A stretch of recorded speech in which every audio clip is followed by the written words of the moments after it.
Subscribe to our channel by clicking the subscribe button. Click the bell button and enjoy the latest uploads from our channel. Question number 3. Why is sexual reproduction considered advantageous over asexual reproduction? Sexual reproduction जो है वो asexual reproduction से better क्यों है? क्योंकि sexual reproduction जो है उसमें appearance of large number of variation in daughter organism possible हो पाता है, कंस्टिट्यूटिंग अ पॉपुलेशन।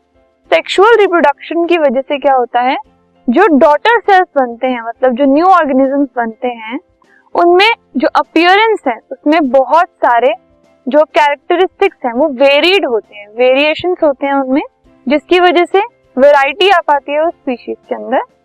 और it also ensures that rate of appearance of new variations is fast. इससे क्या होता है, जो नए वेरिएशंस आते हैं वो स्लो नहीं होते, वो बहुत फास्ट अकर होते हैं, जो कि एसेक्सुअल रिप्रोडक्शन में पॉसिबल नहीं हो पाता, और इसकी वजह से उनमें जो है वेरिएशन पॉसिबल नहीं हो पाता।